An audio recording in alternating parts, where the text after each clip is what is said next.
တစ်ပင်တွေမရှိရင်ကဘာကြီးမှာဖြစ်လာနိုင်တဲ့အန္တရာယ်များအားလုံးပဲမင်္ဂလာပါရှင်တစ်ပင်တွေမရှိတော့ရင်ဘာတွေဖြစ်လာနိုင်သလဲဆိုတာကိုသိဖို့အရေးကြီးပါတယ်ဒီဗီဒီယိုမှာတော့တစ်ပင်တွေမရှိတော့တဲ့အခါဘယ်လိုပြဿနာတွေဖြစ်လာနိုင်မလဲအန္တရာယ်အဆင့်တွေတက်ရောက်မှုတွေအကြောင်းကိုအပြည့်အစုံဖော်ပြပေးသွားမှာဖြစ်ပါတယ်နံပါတ်1အောက်ဆီဂျင်နဲ့ခြင်းတစ်ပင်တွေဟာအောက်ဆီဂျင်ထုတ်လုပ်သူအဓိကဖြစ်ကြပါတယ်ဥပမာအားဖြင့်တစ်ပင်တစ်ပင်ဟာတစ်နေ့ထဲမှာလူတစ်ယောက်အသက်ရှင်ဖို့လိုအပ်တဲ့အောက်ဆီဂျင်ကိုထုတ်ပေးနိုင်ပါတယ်တစ်ပင်တွေသာမရှိတော့ရင်လူသားတွေအပါအဝင်တိရစ္ဆာန်တွေငါးတွေလည်းအသက်ရှင်ဖို့အခက်အခဲဖြစ်လာနိုင်ပါတယ်နံပါတ်2အပူချိန်မြင့်တက်ခြင်းတစ်ပင်တွေကကမ္ဘာမြေပေါ်ကမီဂိုတန်းငွေကာဗွန်ဒိုင်အောက်ဆိုက်ကိုစုပ်ယူပြီးပတ်ဝန်းကျင်အပူချိန်ကိုထိန်းညှိပေးနိုင်ပါတယ်တစ်ပင်တွေမရှိတော့ရင် greenhouse gas တွေကမြင့်တက်လာပြီးကမ္ဘာအပူချိန်ကအလွန်မြင့်တက်လာနိုင်ပါတယ်ဒါကတော့ရေခဲပြင်များလည်းအေးနေလာပြီးတော့ရေမျက်နှာပြင်မြင့်တက်လာခြင်း sea level rise တို့ဖြစ်လာနိုင်ပါတယ်နံပါတ်3မိုးရွာသွန်းမှုစနစ်မှားယွင်းခြင်းတစ်ပင်တွေကမြေပြင်ပေါ်မှာရေငွေ့ပေါက်ဖွားမှု evapotranspiration ကိုပြုလုပ်ပေးနေတဲ့အတွက်မိုးရွာသွန်းမှုနဲ့တစိမ့်တစ်ပိုင်းချိတ်ဆက်နေပါတယ်။တစ်ပင်မရှိတော့တဲ့အခါ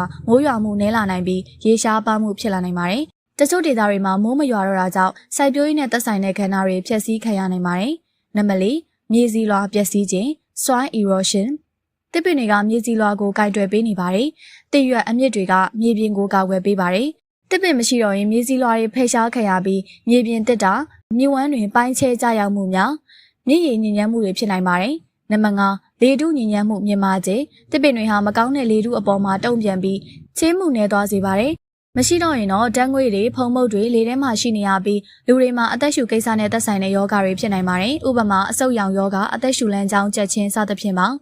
နံပါတ်6တရိษံတွေအတွက်အိုးအိမ်ပျက်စီးခြင်းတစ်တော်တွေဟာတရိษံအများအပြားအတွက်အိုးအိမ်ဖြစ်ပါတယ်။တစ်ပင်တွေကိုဖျက်တောက်လိုက်ရင်တရိษံတွေအိုးအိမ်ဆုံးရှုံးသွားပြီးသက်တမ်းရှည်မတိုင်ခင်ကပင်ပျောက်ကွယ်သွားနိုင်ပါတယ်။ biodiversity နည်းလာပြီးသဘာဝအပေါ်ပြောင်းလဲမှုကြီးမားစေနိုင်ပါတယ်။နံပါတ်9စိုက်ပျိုးရေးအခက်အခဲဖြစ်ခြင်းတစ်ပင်တွေအသုံးဖြစ်ရေထိန်းသိမ်းမှုမြေဆီလွှာထိန်းသိမ်းမှုတို့အပေါ်တက်ရောက်မှုရှိပါတယ်။မြေရေရှည်အသုံးမပြုနိုင်တော့ခြင်းတို့ကြောင့်စိုက်ပျိုးရေးနယ်ပယ်မှာစားသောက်ကုန်ဖောင်းပွားခြင်းလူငယ်အလုပ်လက်မဲ့ဖြစ်လာခြင်းစသဖြင့်ပြဿနာတွေဖြစ်ပေါ်လာနိုင်ပါတယ်။နံပါတ်8တဘာဝဘေးအန္တရာယ်များတိုးပွားလာခြင်းတစ်ပင်တွေမရှိတဲ့အခါမိုးသည်ထန်စွာရွာသွန်းတဲ့အချိန်မှာမြေဆွဲကျခြင်းမြေရည်များလွန်ခြင်းတို့ဖြစ်နိုင်ပါတယ်။တစ်ပင်တွေအနေနဲ့ရေကြီးခြင်းကိုတားဆီးပေးနိုင်တဲ့အတွက်မရှိတော့ရင်တဘာဝဘေးအန္တရာယ်တွေများပြားလာနိုင်ပါတယ်။နံပါတ်9လူစိတ်ကျန်းမာရေးအပေါ်တက်ရောက်မှုတစ်ပင်တွေနဲ့နေရတာကလူတွေအတွက်စိတ်ကျန်းမာရေးကောင်းမွန်စေတတ်ပါတယ်။တစ်ပင်များကြားမှာလေပြေတိုက်ခတ်တဲ့အချိန်ကစိတ်ဖိစီးမှုလျော့နည်းစေပါတယ်။တဘာဝပတ်ဝန်းကျင်မရှိတော့တဲ့အခါလူတွေအနေနဲ့စိတ်ဖိစီးမှုများလာခြင်းညှိငွေ့လာခြင်းတွေရှိလာနိုင်ပါတယ်။နံပါတ်10စီးပွားရေးအပေါ်တက်ရောက်မှု